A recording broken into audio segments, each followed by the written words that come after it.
ચરખો બન્યો આદિવાસી બહેનો માટે આત્મનિર્ભરતાનું માધ્યમ। ખાદી વણાટ દ્વારા આદિવાસી વિસ્તારની બહેનોએ મેળવી 3 કરોડ જેટલી માતબર રકમની રોજગારી।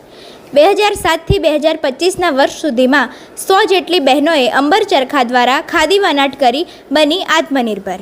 ભેખડિયા ગ્રુપ મહિલા વિકાસ ગૃહ ઉદ્યોગ સહકારી મંડળી લિમિટેડ દ્વારા 2007થી અત્યાર સુધીમાં 3 ગામની 100 જેટલી બહેનોએ ચૂકવાઈ 3 કરોડની વધુ રોજગારી। ભારતમાં બ્રિટિશ શાસન દરમિયાન વિદેશી વસ્તુઓના બહિષ્કાર અને સ્વદેશી અપનાવવા માટે ગાંધીજીએ કરેલ હાલાકની સાથોસાથ સ્વદેશી કપડાના ઉપયોગ માટે ખાદી અપનાવવા માટે મહાત્મા ગાંધીજીએ લોકોને કરેલી અપીલના પરિણામે સમગ્ર દેશના લોકોમાં સ્વદેશી અને ખાદી માટે અનેરો ઉત્સાહ જોવા મળ્યો હતો। ચરખો કાતી તેમાંથી બનતી ખાદી એ દેશવાસીઓ માટે આત્મનિર્ભરતાનું માધ્યમ બની હતી, જેના કારણે તે સમયે ચરખો એ સ્વદેશી લડત માટેનું ચળવળદાનું સશક્ત હથિયાર બન્યું હતું, જેના પરિણામે તે સમયના ધ્વજના રૂપાંકનમાં પણ સ્વદેશી ચળવળતા પ્રતિકરૂપ સમા ચરખાને ધ્વજની મધ્યમાં સ્થાન આપવામાં આવ્યું હતું। છોટાઉદેપુર જિલ્લા માહિતી અધિકારી માર્ગી રાજપૂતે જણાવ્યું હતું કે આઝાદીના સમયમાં જે ચરખો ખાદી વણાટની સાથે દેશભક્તિનું પ્રતીક બન્યો હતો, તે જ ચરખો આજે છોટાઉદેપુર જિલ્લાની બહેનો માટે આત્મનિર્ભરતાનું માધ્યમ બન્યો છે। આ ચરખાના કારણે 2 કાયદા કરતાં પણ ઓછા સમયમાં એટલે કે 2007થી અત્યાર સુધીમાં છોટાઉદેપુર જિલ્લાના ભેખડિયા, જાંબા, ચીપોણ ગામની 100 જેટલી બહેનોએ ભેખડિયા ગ્રુપ મહિલા વિકાસ ગૃહ ઉદ્યોગ સહકારી મંડળી લિમિટેડના માધ્યમથી રૂપિયા 3 કરોડ જેટલી માતબર રકમ રોજગારી પેટે મેળવી છે। રાઠવા ગીતાબેન વેચાભાઈ, ભેખડિયા ગ્રુપ મહિલા વિકાસ ગૃહ ઉદ્યોગ સહકારી મંડળી 2004માં એનું રજીસ્ટ્રેશન કરવામાં આવ્યું। એમાં હું મંત્રી તરીકે કામ કરું છું અને 2007માં અંબર ચરખા 7 અમે લાવ્યા। પછી બેરોને તાલીમ આપી, પછી એને જોઈને પાછી બીજી બેનની પણ માંગણી હતી એટલે પાછા 50 લાવ્યા, 25 પછી એ બેનોને તાલીમ આપી। પછી બીજી બેનોને એવું હતું કે અમને બી ઘર બેઠા રોજગારી મળે એવું કંઈક કરો એટલે પછી પાછાની માંગણી કરી। તો 2010માં પાછા બીજા 50 ચરખા એટલે 100 ચરખા થઈ ગયા।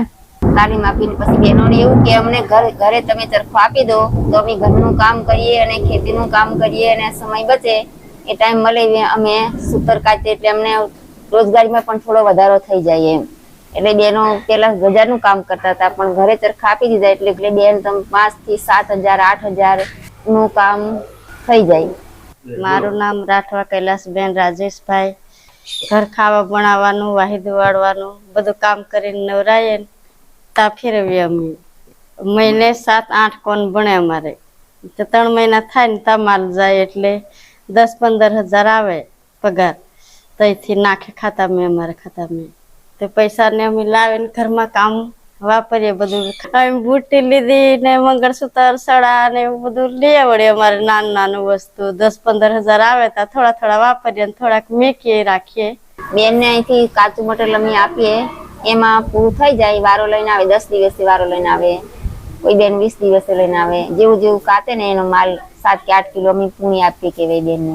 પછી કોઈ બેન 3 કે 4 કિલો મહિનાનું કંટાળે એની પાસે હોય જ કહેવાય, એટલે પૂરું થાય અને પાકું મટીરિયલ અમને આપી દે ને જે કોણ ખરા ને એ આપણને ઉદ્યોગ ભારતી ગોંડલ કરે ને ત્યાંથી આપણને આપે, એ લોકો ત્યાંથી આપે એટલે બહેનો અહીંથી પછી જેટલી જરૂરિયાત હોય એટલું લઈ જાય એમની પાસે અને માલ તૈયાર થઈ જાય।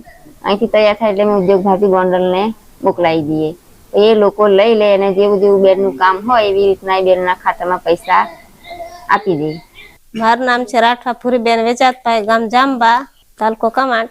મેં અમર ચરખાનું કામ કરું છું, એમ 10-15 વર્ષ જેવા થઈ જશે અને ખેતીવાડીનું કામ કર્યા પછી અમે સમય કાઢીને અમર ચરખાનું કામ કરીએ છીએ। તો પહેલા અમને મહિને પેમેન્ટ મળતું હતું, હવે અમને 3 મહિને મળે છે। 10 દિવસે પહેલા જમા કરાવતા ને હવે મહિને જમા કરાવીએ છીએ। હવે હમણાં અમારે બધું કામ કાઢીને કરીએ ને એટલે અમને 12-13 હજારનું કામ થાય છે 3 મહિને। મહિનામાં અમારે થાય કામ કાઢીને કરીએ એટલે થાય 4-5 રીંગ થાય। આ ખેતીવાડીનું બધા અમારે આવા જવાનો બધો ખર્ચ બધું એમાં અમે ચલાવીએ છીએ, અમારે બહાર કઈ જવાય એવું છે નથી। પહેલા કની સીધા મળતા હતા, હવે બેંકમાં જમા થાય। અમારે જાતે બધું ખેતીવાડી કરવાનું, બધું જાતે કરવાનું એટલે અમે આ ઘર બનાવ્યું, છોકરાના લગ્ન કર્યા, એટલે આ ચરખા ચલવીને અમે આ બધું કરીએ છીએ।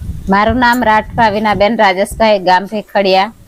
ભેખડિયા ગ્રુપ મહિલા વિકાસ ગૃહ ઉદ્યોગ સહકારી મંડળી લિમિટેડમાં હું પ્રમુખ છું. હવે અમારી મંડળીમાં 180 સભ્યો છે. 3 ગામોની મંડળી છે: ભેખડિયા, જાંબા, ચીપાણ. અમે 2004માં રજીસ્ટ્રેશન કરાયું. એમાં અમર ચરખાનું જે 2007માં શરૂ કર્યું. જે સૂતર કાતીને બહેનો જમા કરે છે, અહીંયાથી ગોંડલ મોકલે છે, તો એમને જે રોજગારી મળે છે તો ઉદ્યોગ ભારતી ડાયરેક્ટ બહેનોના ખાતામાં જમા કરે છે પૈસા. એમને જે MDA ફંડ, કલ્યાણ ફંડ એ અમદાવાદ બેંક છે એમાં જમા થાય છે, અને એની આરટી સહાય છે તે ખાદી ગ્રામ ઉદ્યોગ બોર્ડ અમદાવાદથી બહેનોના ખાતામાં જમા થાય છે. અત્યાર સુધી અમે બહેનોને 3 કરોડ ઉપરની રોજગારી ચૂકવી રહ્યા છે. હવે જે બહેનો સૂતર કાતીને એમના ઘરમાં ઘરના વપરાશ માટે, અને કોઈક બહેનોએ બોર કરાવ્યો, કોઈ બહેનોએ મકાન બનાવ્યું, બાળકોને ભણવાનું ને આ બધા ખર્ચ માટે વાપરી રહ્યા છે. હવે જે આજુબાજુની બહેનોને જેને રોજગારી મેળવવી હોય તો અમારી મહિલા મંડળીમાં પહેલા સભ્ય બનવું પડે. એમાં દાખલ ફી 5 રૂપિયા અને સભ્ય ફી 50 રૂપિયા, એટલે કુલ 55 રૂપિયા ભરી સભ્ય બનવાનું. હવે ચરખા માટે ભેખડિયા મહિલા મંડળીમાં તાલીમ લેવું પડે. એ બહેનોને અમે શીખવાડીએ. શીખી ગયા પછી એમને ઘરે આપીએ અને સૂતર કાતી ને પછી અહીંયા જમા કરાવવા આવે. હવે જે હાથંબર ચરખા છે એના થકી બહેનોને રોજગારી આપી અમે પગભર બનાવીએ છીએ. રાઠવા ગીતાબેન વેચાતભાઈ, ભેખડિયા.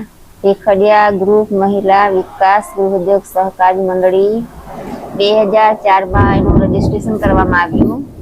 એમાં હું મંત્રી તરીકે કામ કરું છું, અને 2007માં અંબર ચરખા 7 અમે લાવ્યા. પછી બહેનોને તાલીમ આપી. પછી એને જોઈને પાછી બીજી બહેનોની પણ માંગણી હતી, એટલે પાછા 50 લાવ્યા, 25. પછી એ બહેનોને તાલીમ આપી. પછી બીજી બહેનોને એવું હતું કે અમને બી ઘર બેઠા રોજગારી મળે એવું કંઈક કરો, એટલે પછી પાસાની માંગણી કરી. તો 2010માં પાસા બીજા 50 ચરખા, એટલે 100 ચરખા થઈ ગયા. તાલીમ આપીને પછી બહેનોને એવું કે અમને ઘરે તમે ચરખો આપી દો તો અમે ઘરનું કામ કરીએ અને ખેતીનું કામ કરીએ, અને સમય બચે એ ટાઈમ મળે અમે સૂતર કાચીએ, એટલે અમને રોજગારીમાં પણ થોડો વધારો થઈ જાય એમ. એટલે બહેનો પેલા 1000નું કામ કરતા હતા, પણ ઘરે ચરખા આપી દીધા એટલે બેન તમે 5 થી 7,000 8,000 નું કામ થઈ જાય. બેનને અહીંથી કાચું મટીરિયલ અમે આપીએ, એમાં પૂરું થઈ જાય. વારો લઈને આવે, 10 દિવસે વારો લઈને આવે, કોઈ બેન 20 દિવસે લઈને આવે. જેવું જેવું કાતે ને એનો માલ 7 કે 8 કિલો અમે પૂણી આપીએ કહેવાય બેનને. પછી કોઈ બેન 3 કે 4 કિલો મહિનાનું કંટાળ એની પાસે હોય જ કહેવાય. એટલે પૂરું થાય અને પાકું મટીરિયલ અમને આપી દે, અને જે કોણ ખરા ને એ આપણને ઉદ્યોગ ભારતી ગોંડલ કરે ને ત્યાંથી આપણને આપે. એ લોકો ત્યાંથી આપે એટલે બહેનો અહીંથી પછી જેટલી જરૂરિયાત હોય એટલું લઈ જાય એમની પાસે, અને માલ તૈયાર થઈ જાય. અહીંથી તૈયાર થાય એટલે અમે ઉદ્યોગ ભારતી ગોંડલને મોકલાવી દઈએ. એ લોકો લઈ લે, અને જેવું જેવું બેનનું કામ હોય એવી રીતના એ બેનના ખાતામાં પૈસા આપી દે. મારું નામ રાઠવા વિનાબેન રાજેશભાઈ, ગામ ભેખડિયા. ભેખડિયા ગ્રુપ મહિલા વિકાસ ગૃહ ઉદ્યોગ સહકારી મંડળી લિમિટેડમાં હું પ્રમુખ છું. હવે અમારી મંડળીમાં 180 સભ્યો છે. 3 ગામોની મંડળી છે: ભેખડિયા, જાંબા, ચીપાણ. અમે 2004માં રજીસ્ટ્રેશન કરાયું. એમાં અમર ચરખાનું જે 2007માં શરૂ કર્યું. જે સૂતર કાતીને બહેનો જમા કરે છે, અહીંયાથી ગોંડલ મોકલે છે, તો એમને જે રોજગારી મળે છે તો ઉદ્યોગ ભારતી ડાયરેક્ટ બહેનોના ખાતામાં જમા કરે છે પૈસા. એમને જે MDA ફંડ, કલ્યાણ ફંડ એ અમદાવાદ બેંક છે એમાં જમા થાય છે, અને એની આરટી સહાય છે તે ખાદી ગ્રામ ઉદ્યોગ બોર્ડ અમદાવાદથી બહેનોના ખાતામાં જમા થાય છે. અત્યાર સુધી અમે બહેનોને 3 કરોડ ઉપરની રોજગારી ચૂકવી રહ્યા છે. હવે જે બહેનો સૂતર કાતીને એમના ઘરમાં ઘરના વપરાશ માટે, અને કોઈક બહેનોએ બોર કરાવ્યો, કોઈ બહેનોએ મકાન બનાવ્યું, બાળકોને ભણવાનું ને આ બધા ખર્ચ માટે વાપરી રહ્યા છે. હવે જે આજુબાજુની બહેનોને જેને રોજગારી મેળવવી હોય તો અમારી મહિલા મંડળીમાં પહેલા સભ્ય બનવું પડે. એમાં દાખલ ફી 5 રૂપિયા અને સભ્ય ફી 50 રૂપિયા, એટલે કુલ 55 રૂપિયા ભરી સભ્ય બનવાનું. હવે ચરખા માટે ભેખડિયા મહિલા મંડળીમાં તાલીમ લેવું પડે. એ બહેનોને અમે શીખવાડીએ. શીખી ગયા પછી એમને ઘરે આપીએ અને સૂતર કાતી ને પછી અહીંયા જમા કરાવવા આવે. હવે જે 7 નંબર ચરખા છે એના થકી બહેનોને રોજગારી આપી અમે પગભર બનાવીએ છીએ.